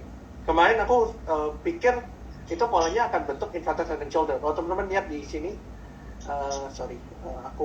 Oh iya, hampir. Nah, Oke. Nah, teman-teman lihat ya, di sini ya, ada kayak semacam inverted head and shoulder ya. Kalau Iya. teman-teman lihat ada kayak semacam inverted head and shoulder, kalau dia mantul di sini. Nah, kemarin aku coba untuk spec buy di sini, karena menurutku risknya sudah cukup kecil. Pikiranku begitu. Nah, ternyata kan jebol kan gitu. Dengan volume yang meningkat, ya sudah aku keluar dulu. Karena kalau aku tahu kalau dia turunnya bisa ke sini. Jauh banget. Iya. Gitu sih. Kalau Pak Semi aku tambahin ya, kalau aku turun-turun gitu merah candle aku nggak beli. Tapi begitu dia ada pola satu hari reversal, tiba-tiba ada flow masuk, baru aku beli itu Pak. Aku nggak suka tuh beli yang merah gitu. Aku biarin deh, kita nggak tahu kan how low can it go kan. Tapi kalau misalnya tiba-tiba ada reversal, ada perubahan, biasa kelihatan kok ada buyers yang makan quite agresif, makan kanan, harga yang tadinya biasanya cenderung turun, tiba-tiba hari itu ada power beli. Nah, aku baru masuk kalau udah ada pembelokan. Kalau udah ada pantulan gitu Iya, mending beli mahal Pak, tapi kita mungkin nggak dapat harga paling murah ya, tapi kita beli yang udah mulai naik, berarti kan harga pasti lebih mahal daripada harga yang lagi bottom. Tapi risk kita buat saya tuh risk kita ya nggak banyak ya, stop lossnya pas dia nyentuh harga low kemarin, atau kalau misalnya dia berhasil naik itu harusnya pantulannya lumayan tuh. Ini seperti chartnya Arvin juga kan merah candle. Teman ada juga yang gagal nih, seperti yang di candle satu hijau itu ya. Ada juga. Nah, sebenarnya mungkin aku tambahin sedikit ya. Contohnya MTech nih, misalnya teman-teman lihat ini kan turun kan. Teman-teman lihat spek buy di sini nih biasanya ya. Hari ini. Iya. Nah, karena pikirnya kan double bottom kan gitu Iya. kan. Nah, kalau aku biasanya mungkin kalau teman-teman yang nggak mau spekulasi, ya caranya adalah nunggu candle hijau yang di sini nih biasanya. yang pertama ya kok. Betul. Hmm. Karena di sini kan terbentuk sebuah swing kan gitu. Hmm. Artinya kan ini kan pressure-nya udah nggak besar lagi gitu, Iya. untuk sell-nya. Makanya kenapa ada candle hijau. Dan kalau Berarti- teman-teman lihat di candle hijau ini ternyata akumulasi ya. Berarti kalau kayak ada pattern swing gini bisa dibilang Toba kemarin pun sudah ada pembalikan dong ya kok? Coba, Bisa kayaknya sih. aku cek dulu ya. Toba, terus satu lagi yang kemarin sempat ARA. Aduh, apa sih? Lupa aja deh. Yang Seger ya. Bukan Archie ya? bukan. Atro ya, Ci? Bukan, yang Saratoga punya itu loh. Yang sempat ARA. Aduh, kan jadi lupa sih. Saratoga punya. MDKA. Bukan, yang kemarin ARA. Iya, Palem. Ya itu mungkin pola pembalikan. Garuda belum. Nah, Toba ini juga terjadi swing kan sebenarnya. Teman-teman ini udah modelnya. Gitu. Kurang lebih seperti itu sih. Kurang lebih seperti itu. Oke, Siap. mungkin Thank you banget Ko Arvin. tadi mengenai IATA ya. IATA itu Iya, satu lebih ke ini ya, grup sentimen grup Nah, ya. Grupnya lagi itu- istirahat. Nah itu ada beberapa memang emiten itu berhubungan langsung ya Ci ya. Iya. Kayak mungkin sorry to say aku sebut grup HT kalau jalan Satu serentak. paket, iya. Itu karena dia lagi, jadi kemarin Becap itu masuk dalam pemantauan khusus seperti halnya MSIN waktu masuk dalam pemantauan khusus, MSIN-nya pullback dulu, istirahat dulu merah begitu. Biasanya tuh sekitar 1 bulan ya, tapi sebelum dia keluar dalam pemantauan khusus, habis itu udah mulai naik lagi sih. Habis itu naik memang Nah. kan banyak story-nya nanti di sana. Kalau memang dilihat dari story yang bagus, ini kan posisi lagi merah ya Ci. Itu good to collect atau menurut Cirita atau Ko Arvin ada saran nggak? Terkhusus Ciata ya, karena menarik sih. Aku memang lihat sih. Kalau aku sih belum ya, nggak tahu deh Arvin. Soalnya aku lihat grupnya dulu sih. Kalau grupnya udah mulai gerak baru aku makan. Oke. Nah, Kalau kalau aku aku bicara gimana? soal IATA ya, di sini kan memang ada resistnya di kotak pink. Nah, kalau teman-teman ternyata dia hijau melewati candle yang ini sampai ekornya tutupan, ini boleh karena swingnya udah jadi. Oh, oke. Ya. Berarti- Kalau ini masih merah kan masih spekulatif kan, karena belum jadi swingnya. Kita anggap aja semoga kan misalnya mudah-mudahan ini mantul di sini kan gitu. Tapi ini belum ada konfirmasi gitu. Nah, kalau mau konfirmasi ya tunggu aja dia break nggak candle ini. Ketika dia break candle ini ya sudah. Kalau dia turun terus, ya udah kita 180. nggak ada posisi kan gitu. Iya. Gitu sih caranya. Oke. Ya. Thank you banget Cirita, Ko Iya. Arvin. Thank Thank you, you. Sami. Sorry, Ci, breaknya itu bikin shadow atau close-nya kok? Oh. Close-nya. Kalau aku close ya. Close-nya? Ya. Oh, jadi shadow nggak dihitung ya? Ya, shadow dihitung. Jadi contohnya misalnya saham yang volatil gini ya. Kalau aku prefer, ya udah tunggu tutupan sampai shadow-nya gitu. Lewat dari shadow-nya baru aku masuk. Stop loss-nya di bawah sini. Oh iya, oke. Thank you, Ko. Ya, thank you. Oke, next Pak Puguh. Thank you Cirita, thank you Ko Arvin, ini slide ilmunya. Saya mau nanya nih, sebenarnya cara membaca Broksum itu harus kita ambil berapa hari ke belakang ya, ketika bandar itu akum atau distribusi. Itu yang pertama. Yang kedua, bandar akum atau distribusi itu dilihat dari berapa bandar. Biasanya kan ada 1, 2, 3, 4, 5 ya, atau kita harus kita lihat semua gitu. Oke. Satu lagi, kok Iya, kalau divergen itu kan tadi Koko bahas mengenai divergen ya. Divergennya Koko ngelihat dari MACD. Kalau pakai RSI lebih powerful mana ya Kok ya? Pakai Bersama. RSI atau MACD untuk lihat divergen. Oke. Ya, thank you Kok. Oke, aku akan jawab satu-satu ya. Jadi basically kalau ngelihat broker summary adalah biasanya ya, ini mungkin setiap orang akan beda. Tapi caranya adalah aku ngelihat dari misalnya sideway kecil di sini nih, misalnya contoh sideway kecil di sini. Nah ini biasanya aku ngeliatin nih, ini kan ada sideway berarti misalnya harga nggak naik, harga nggak turun. Nah ini aku lihat ada akumulasi nggak? Kalau nggak ada ya aku skip dulu. Atau kalau misalnya naik, ini kan swing naiknya. Nah swing naiknya ini akumulasi nggak? Ketika dia turun, dia buang apa enggak? Kalau dia cenderung nggak buang, berarti kan masih aman kan? Orang yang di sini masih ada barang. misalnya contoh. Nah, ketika dia naik lagi, ini akumulasi apa enggak? Ketika dia turun, distribusi apa enggak? Jadi lihatnya per swing Pak, biasanya. Kalau saya lihatnya per swing. Jadi dari support resistennya misalnya sideways itu ada akum enggak? Kalau naik ya udah naiknya akum enggak? Turunnya distribusi enggak? Kalau ternyata ini masih akum, ternyata ini enggak distri, ya udah aman berarti Pak. Jadi nggak ada buangan gitu kan. Tapi naik lagi misalnya, akum lagi nggak? Oh ternyata nggak akum, ya nggak apa-apa. Tapi at least kan nggak buang juga gitu. Nah jadi lihatnya seperti itu ya Pak ya, per swing. Nah itu pertanyaan pertama. Pertanyaan kedua yang terkait dengan broker summary tadi ya, lihatnya dari berapa gitu kan. Nah, aku cek dulu. Contohnya misalnya apa ya, IATA misalnya. Contoh ya, ini ambil contoh aja. IATA misalnya tanggal 4 Maret ya, di candle yang ini, candle yang sini, teman-teman ya, di candle yang sini, itu brokernya seperti ini nih.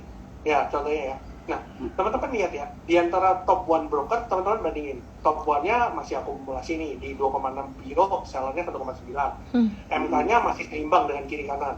JP-nya ya cenderung distribusi. Makanya kenapa top 1-nya kan terhitung small accumulation kan. Tapi ini hanya satu contoh ya Pak ya, hanya satu hari. Nah, kalau mau cari tahu ya lihat sini. Totalnya distribusi apa gimana? Bandingin sama kenaikannya ini. Masih punya barang nggak gitu. Itu sih Pak.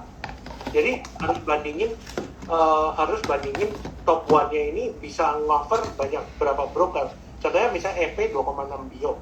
CC-nya kan 1,9, XC 1,2 bio ya Pak ya. Nah, ini kan kalau kita jumlah ya Pak ya, ini 3,1.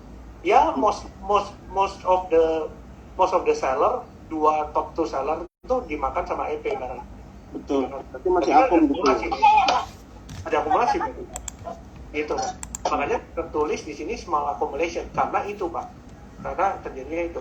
Dan mungkin bisa satu lagi teman-teman bisa pelajari juga broker-broker retail biasanya Pak.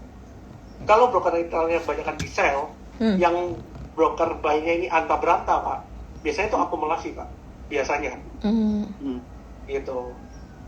Oh, terkadang gini sih kok, aku bingungnya tuh ketika misalnya taruhlah let's say ini EP lagi akum ya. Nah, terus tiba-tiba di sebelah kanannya distribusinya banyak gitu, atau CC lagi bagi-bagi ACC, XC atau PD gitu. Jadi seolah-olah tuh seimbang gitu. Nah, kita tuh mau nentuin ini akum atau apa gitu, kita lihat dulu dari masing-masing bandarnya atau gimana ya kok ya? Karena suka bingung gitu. Oke, simpelnya ya kalau misalnya memang seimbang gitu ya Pak. Berarti kan sebenarnya ketika jualnya sekian, belinya sekian, berarti kan istilahnya netral Pak. Ya udah kalau kita anggap netral ya netral gitu. Gak ada buy yang signifikan, gak ada sell yang signifikan. Ya netral-netral aja. Tapi kita cek aja Pak, dari misalnya ceknya berapa hari ya Pak, ya jangan satu hari doang Pak. Lihatnya dari sini. Lihatnya dari tanggal 23 Februari sampai sini, akum apa enggak gitu. Contohnya misalnya IATA gitu. Ini contoh aja ya. Nah contohnya kan ya masih istilahnya masih seimbang-seimbang kan ya. Ada distribusi lah, tapi ya nggak besar juga sebenarnya. Nah kita hitung sama akumnya Pak, masih punya barang nggak? Gitu aja. Kita ikutin Pak, jadi ceritanya itu kita ikutin. Misalnya yang ngakum dari sini itu siapa, yang turunin siapa, yang ngakum dari sini siapa, turunin siapa. Nah kalau Bapak ngikutin sahamnya itu, Bapak pasti tahu, oh ini yang biasanya yang akum nih si siapa gitu, yang distribusi siapa gitu. Itu sih Pak, kurang lebih itu caranya. Oh, berarti related sama chartnya ya? Betul. Karena bandarmologi tidak bisa dipakai sendiri Pak. Harus di-relate sama chartnya. Karena kita mau tahu story-nya itu gimana Pak. Story-nya bandarmologinya dia naik, misalnya ada yang ngambil nggak? Turun ada yang distri nggak? Naik ada yang akum nggak? Turun ada yang distri nggak? Supaya kita tahu Pak, orang di dalam ini masih ada barang apa nggak? Gitu aja sih prinsipnya. Kalau Koko tuh pakai time frame berapa sih kok? Kalau analisa? Kalau saya biasanya pakai daily, kalau entry point-nya tuh 1 jam atau 15 menit Pak, tergantung ya, lihat polanya gimana. Itu sih Pak. Oke. Ya. Nah kalau yang tadi divergent kok satu lagi tuh kok? Iya, kalau kita bicara soal divergent, ini tergantung dari ini ya, selera masing-masing ya. Kalau aku misalnya suka dengan MACD misalnya. Tapi ada temenku misalnya suka sama RSI. Sebenarnya so far nggak ada masalah sih. Maksudnya at least kita tahu support resistennya. Jadi sebenarnya tidak ada satupun indikator yang pasti benar, Pak. Nggak ada. Balik Nggak ke ada. kebiasaan sih ya, balik ke Jadi cocok-cocokan. kebiasaan. Betul. Misalnya contoh aku lebih suka pakai MACD karena itu jauh lebih confirm. Biasanya kan RSI itu lebih leading kan Pak ceritanya. Iya. Lebih leading. Nah MACD itu cenderung lebih lagging, tapi lebih confirm MACD. Tapi RSI lebih leading, tapi belum tentu confirm Pak gitu. Nah itu tergantung dari istilahnya stylenya masing-masing Pak. Misalnya saya suka yang konfirmasi aja ya sudah saya pakai MACD Pak gitu. Itu sih Pak. Oke, gitu aja kok. Thank you banget ya Pak Vin cerita. Ya, thank you Pak Pugu. Silakan next Kevin. Kalau ada mau nanya silakan di-unmute. Halo. Ya. Iya, masuk. Kevin silakan.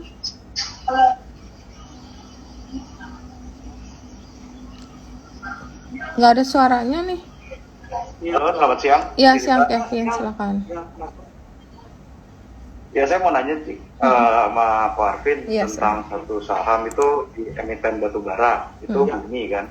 Bumi. Karena kalau saya lihat sendiri tuh seperti Indi, Adaro, ITMG kan itu udah naiknya kemana-mana tuh yang pertama.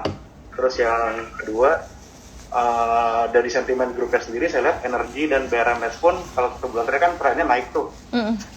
Dan Bumi itu selama sebulan ini kan tiap hari hampir turun terus tuh sampai kena 50 kan. Iya. Dan kemarin akhirnya ada pembalikan arah. Itu kira-kira kalau dari cerita Mak Parvin gimana ya? Bumi itu kan turun karena ada OWK kan, Vin? Betul, ada OWK. Posisinya ada OWK, makanya sellernya kan luar biasa gedenya. Sampai di ARB. Nah, sebenarnya memang kalau kita bicara soal Bumi, memang banyak faktor X ya. Di Bumi ini banyak banget faktor X-nya. Nah, teman-teman bisa lihat aja kalau di Bumi ini kan sempat di ARB-in gitu ya.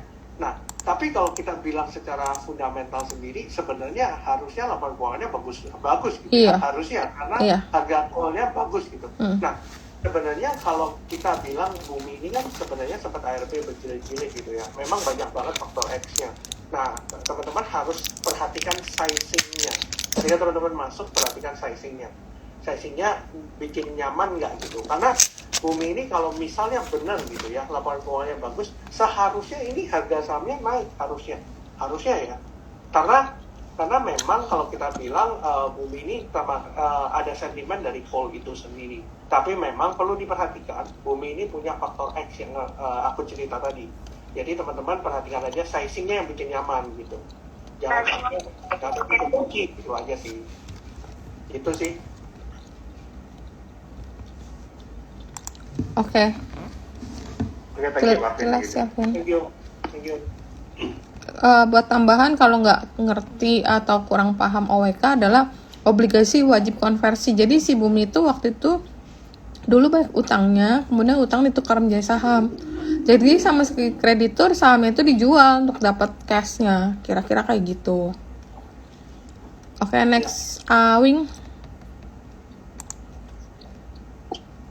Yang cerita sama Pak Alvin mengenai ini tadi katanya ada faktor eksternal. Mengenai faktor kan ini perusahaan batubara terbesar juga di Indonesia. Ya. Benar.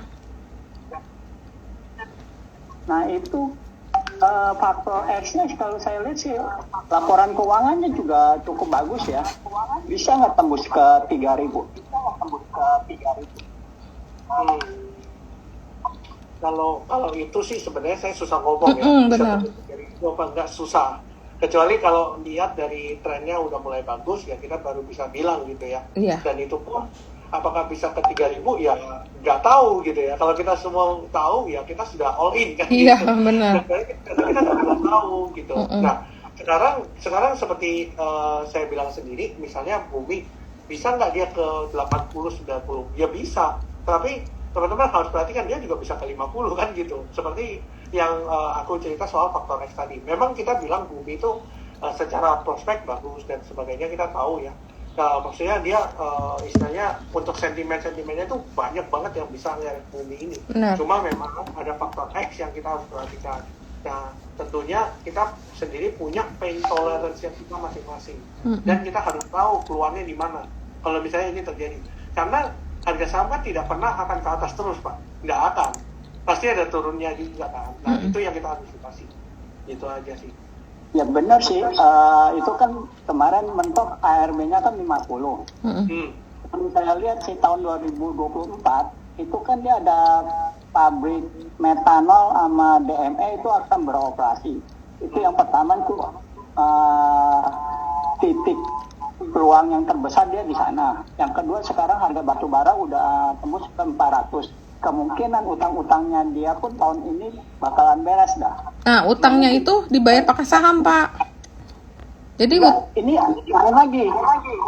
Antara OEK dengan utangnya mereka beda lagi gitu. oh enggak, maksud aku yang bikin Ada tuh dibayar ke OEK, sebagian tetap masih konversi. iya, yang bikin turun itu karena OWK itu sih, Pak. OWK keluar sahamnya naik gitu aja udah. Secara valuasi murah. Cuman ya problemnya itu kan di seller. Seller selesai jualan, saham naik gitu doang.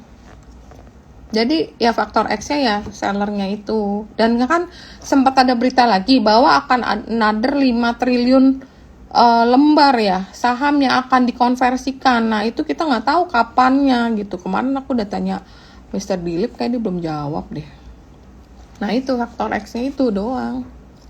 Kalau sebenarnya kalau WK ini udah selesai, utang dia kalau nggak salah udah bersih deh. Yang sekarang ini. Betul. Ya balik ke risk profile sih, kalau orang yang berani take risk ya silakan. Maksudnya harga memang murah, tapi kita ada beberapa yang pikir nggak berani atau nggak mau, takut dengan resiko, ya ada juga yang menghindari. Jadi semua balik ke risk profile masing-masing sih, Pak. Tanya cerita, Marvin. Ya. Ya, Marvin. Untuk penentuan harga kita mau masuk satu saham, biasanya itu narik harganya mundur itu untuk average-nya berapa hari atau berapa minggu ya, kok? Kadang-kadang kan saya suka narik 1 hari, ternyata masih ada harga yang di bawah lagi, kok. Makasih, kok. Oke.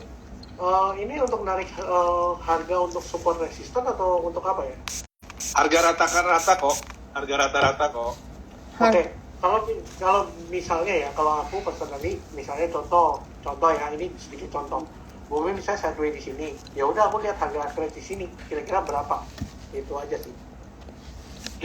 Gitu. Oh ya. Jadi nggak lihat harian ya, jadi aku lihat per periode. Gitu sih. Ya kok. Makasih kok. Oke. Nextnya silakan Pak Brian ya. Pak Wing cukup ya, Pak? Pak Brian silakan. Marvin sama Ciriko. Iya. Mau tanya nih, insight-nya tentang Adro sama TAPG. Adro sama TAPG. Oke. Adro so far so good ya. Kayaknya bentar. Adro itu 16% tuh Adro kalau nggak salah ya. Hari kemarin itu. Kemarin hampir arah, Pak. Ya. Kalau Adro ini sebenarnya kalau kita bilang kan surprise dengan laporan keuangannya ya. Kalau teman-teman tahu konsensus pasarnya itu cuma kalau nggak salah ya 2 kali, tapi ternyata realnya luar biasa tinggi. Makanya market meresponi gitu ya. Market meresponi dengan 16% ini.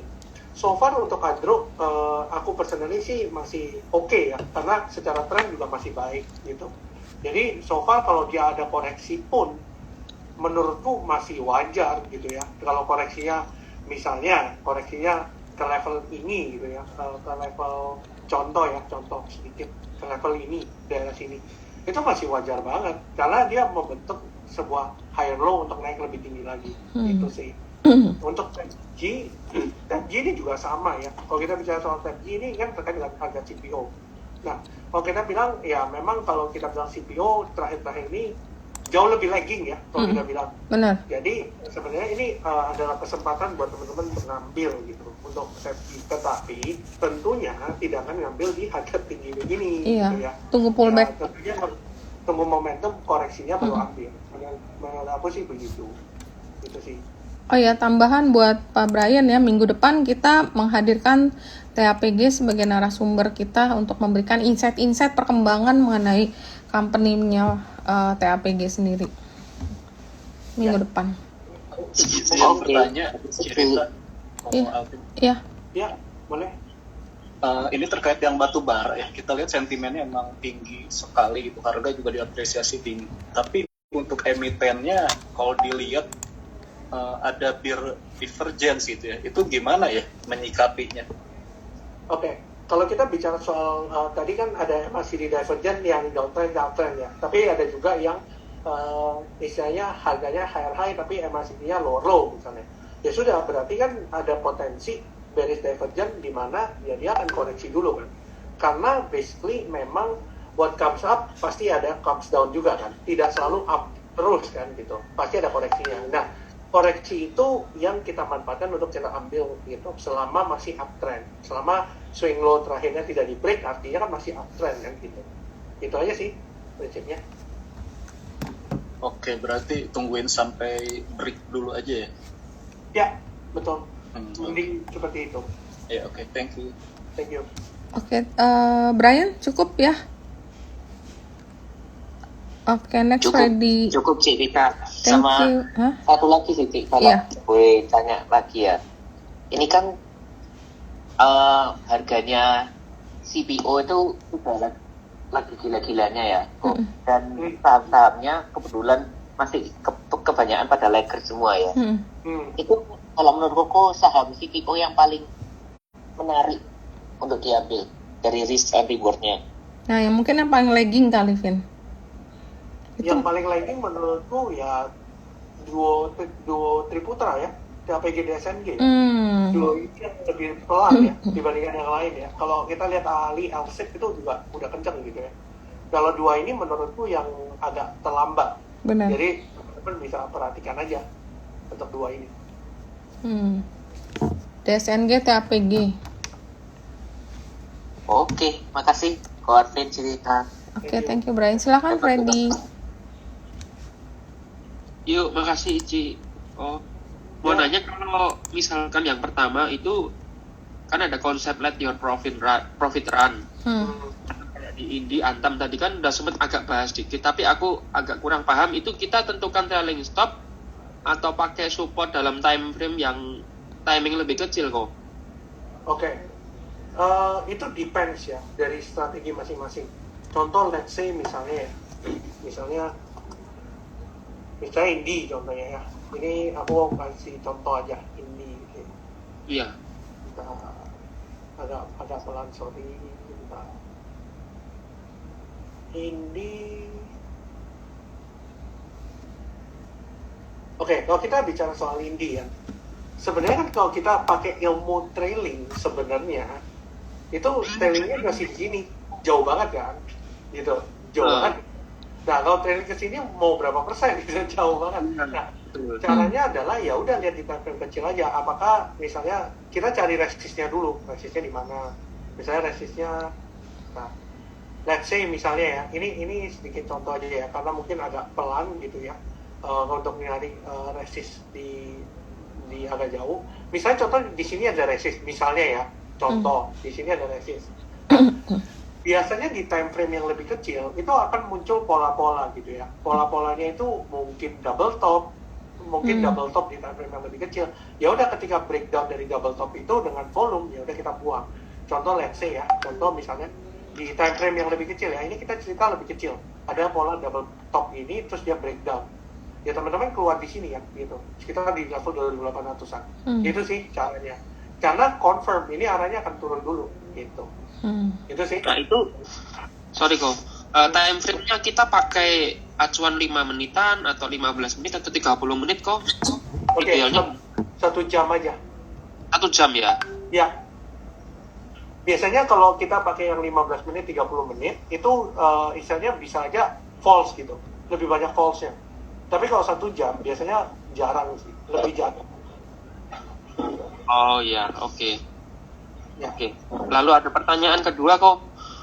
Itu Bentar. ya? Iya. Nah, Oke. Misalkan kayak NICL kok. NICL. Kenapa tuh? Kita ubah time frame-nya ke 15 menit kok. Bentar ya. Ya. NICL.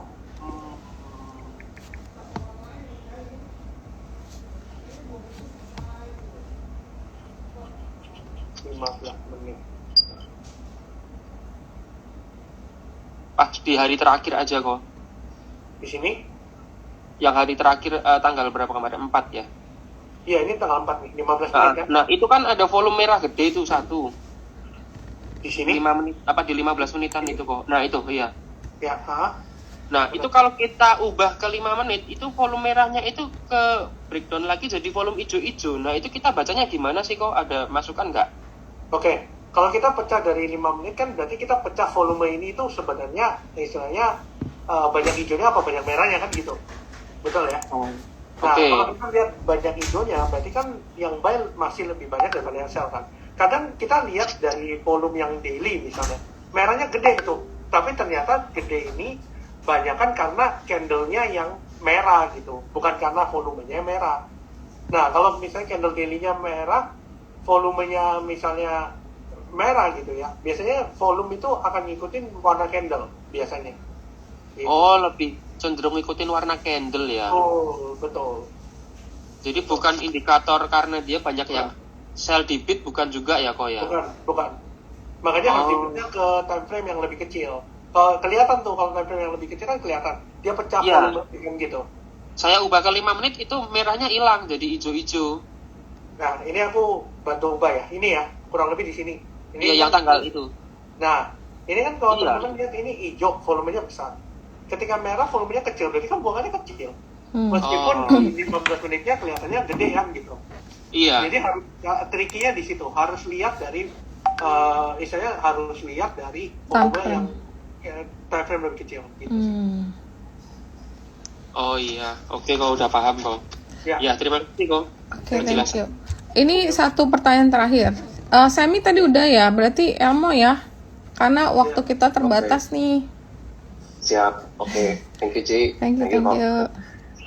Kok saya mau nanya, kalau misalkan nih, nanti kan gue mau cobain deh, misalkan buat target dan misalnya dari minggu malamnya, gue mesti kayak kasih step-stepnya ada yang kurang ya. Jadi kan screener dulu nih, akumulasi. Terus nanti udah lihat screener akumulasi, nanti kita lihat teknikalnya kan ya. Terus kita lihat periode sebelum-sebelumnya, karena screenernya cuma per daily. Terus udah gitu kita lihat dokter summary-nya ya, dia mereka di average berapa. Nah, terus itu ada yang kurang nggak kok ya step-stepnya? Atau cukup di situ aja? Oke, jadi biasanya ini mungkin step dikit ya. Stepnya adalah aku screening dulu. Tadi yang pakai screener itu biasanya. Setelah itu biasanya aku jump to technicalnya. Aku lihat yang mana sideways-nya, yang mana uptrend-nya, yang mana downtrend-nya begitu. Pokoknya intinya itu. Terus lihat broker summary-nya. Menarik nggak broker summary-nya? Oke, menarik. Terus habis itu baru kita pola tuh support resistance-nya, terus support resistance-nya dan sebagainya. Lalu kita lihat lagi dari misalnya story-nya ada yang mendukung nggak sih ceritanya. Misalnya kita beli Adaro, kan ada cerita yang menarik kan. Contohnya harga coal naik dan sebagainya. Itu yang akan nge-boost harga sahamnya ke atas. Karena basically kan harga saham digerakkan oleh sentimen biasanya. Nah, itu biasanya yang jadi pertimbangan juga. Nah, kalau di intraday ya maka akan lihat di time frame yang lebih kecil, entry-nya di mana. Itu aja sih. Oh, oke. Sorry, kalau Stockbit Pro itu berbayar per bulan atau kita cukup daftar sekali? Bisa pakai itu sama itu tuh chartnya real time nggak ya? Pas buat bisa dipakai scalping nggak ya? Sampai 5 menit. Kalau Stockbit Pro. Sebenarnya kalau dari Stockbit itu aku waktu itu cuma daftar sekuritasnya ya. Iya, itu bukan sekuritasnya aja. Depositnya minimalis. Nah, jadi teman-teman nggak perlu bayar sebenarnya. Nah, teman-teman bisa manfaatkan toolsnya.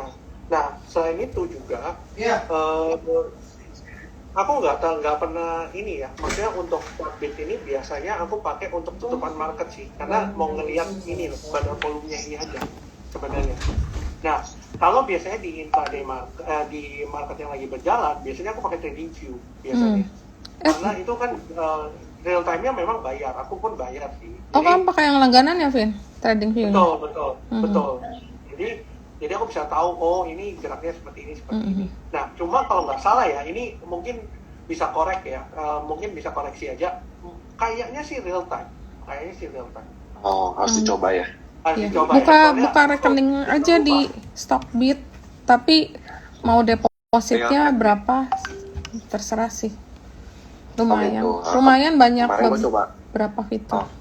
Tahun kemarin pakai trading view premium lumayan agak mahal ya, kalau sendiri barangkali ada alternatif lain. Coba dulu aja kali. Kayaknya sih bisa bantu.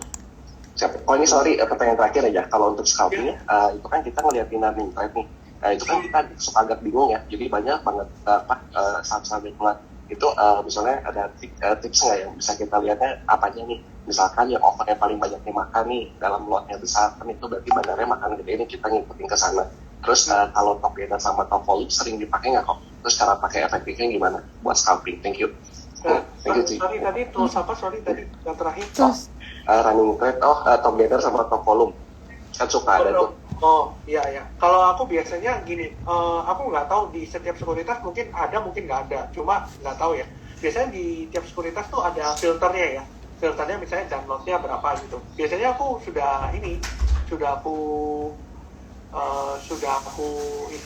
aku filter gitu ya. Kalau yang running trade yang keluar itu misalnya dan overnya itu 1.500 ke atas atau 2.000 ke atas biasanya. 2.000 itu kan berarti makannya banyak banget kan gitu, apalagi keluar terus. Nah itu biasanya sih ada potensi biasanya. Gitu sih. Oh di filter dulu berarti kayak si running trade-nya ya. Betul, karena kalau lihat semua kan susah kan. Iya, kadang dapat yang satu lot puyeng. Oh oke. Berarti di screen-nya berarti betternya berapa ya? Bagus nih di screener di filternya. Di atas 1.500 lot tuh udah oke menurut gue. Oh di atas single lot. Atau 2.000 lot lah itu oke. Siap. Oke. Terus kalau top gainer top volume kok dipakai nggak ya? Kok biasanya? Oke. Untuk top gainer dan top volume biasanya kalau di top gainer kan teman-teman biasa fokus di yang atas ya. Biasanya aku malah fokus yang di bawah. Ya 2%, 3% aku malah fokus di situ karena kalau yang sudah di atas kan istilahnya biasanya risk to reward ratio-nya nggak masuk. Nah kalau tapi di 2-3%, misalnya dia masuk top volume tapi 2-3%, itu yang biasanya ada potensi biasanya. Oh, oke. Berarti better top volume terus lihat yang masih kecil ya persentasenya. Betul. Nah sekalian lihat itunya kan downloadnya berapa gitu. Kalau downloadnya gede-gede kan berarti kan ada yang makanin. Makannya gede. Benar. Oh gitu. Kalau open low gitu pernah pakai open sama dengan low gitu? Oke, kalau aku biasanya dulunya pakai, cuma akhir-akhir ini kan jarang. Tapi memang itu open sama dengan low itu teman-teman harus tahu ya, itu masuknya itu pada saat open market doang. Ya. Jadi ketika market open, lihat open low langsung beli. Karena kalau enggak, teman-teman kehilangan momentum. Jadi makanya butuh sekuritas yang cepat banget untuk masukin ordernya. Gitu sih. Oke, Nafit, thank you banget ya kok. Ya, thank you banget. Sorry nih teman-teman karena waktunya udah habis. Mungkin kita lain kali kita ngadain lagi sesinya sama Arvin. Kelihatan banyak banget sebenarnya yang nanya, tapi waktu kita terbatas ya. Si Arvin juga harus weekendan dulu. Vin, mungkin boleh di-share akun TikTok kamu dan akun IG. Tadi juga banyak yang nanya nih, biar mereka bisa follow, bisa ngikutin tips-tips dari Arvin selanjutnya. Oke. Ini akun IG sama TikTok tuh sama ya. Aku sudah blast di chat. Basically itu nama aku aja, cuma digabung doang. Itu aja sih.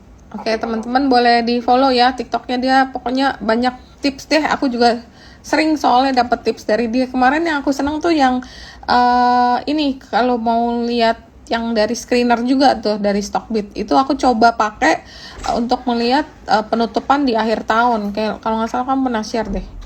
Yang itu bagus banget, jadi banyak banget tips ya. Silakan teman-teman kalau mau share. Mungkin sekarang kita coba foto bareng ya sebelum kita close buat kenang-kenangan. Teman-teman boleh dibantu buka kameranya buat kita foto bareng bersama Arvin. Nanti kalau udah cuan jangan lupa di share juga boleh. Nanti tag aku sama Arvin kalau ada yang di tips-tips di sini ada yang ternyata kepake terus cuan ya bolehlah di share. Oh ya nih yang recent aku turunin dulu ya, biar nggak muncul di sini. Oke. Oke, ini ada Pak Fahri belum? Astu, oh gini ya. Oke teman-teman, kita take picture dulu untuk kenangan. Thank you, 1, 2, 3. Oke sebentar, karena hari ini nggak ada Yudi, aku mesti sendiri yang kerjain. Sebentar ya.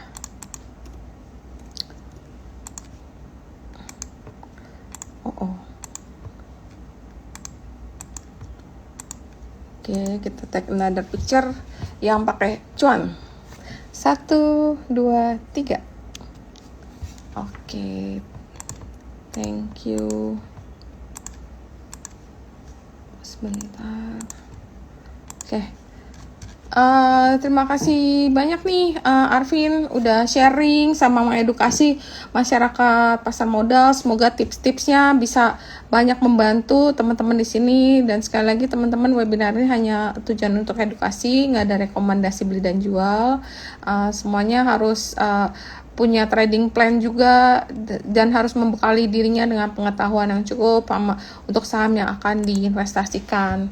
Mungkin Arvin ada pesan nggak untuk teman-teman, ada closing statement mungkin? Oke. Kalau ada. Thank you semuanya yang sudah join ya. Thank you banget buat Cirita untuk kesempatannya. So basically teman-teman keep learning aja. Jadi memang kita di sini juga nggak berhenti belajar ya. Even kayak aku juga masih belajar sama orang-orang yang lebih senior kayak Cirita. Aku masih belajar sama beliau juga. Jadi teman-teman terus belajar gitu ya. Karena meskipun apapun yang aku sampaikan di sini gitu ya, teman-teman yang akan menjalaninya, dan ini akan cuma jadi teori kalau teman-teman tidak akan lakukan sendiri, dan keep doing backtesting. Itu sih pesan dari aku. Thank you. Oke, thank you banget Vin. Mau diganggu weekend kayak gini, mau memberikan sharing yang banyak banget deh info dan tipsnya.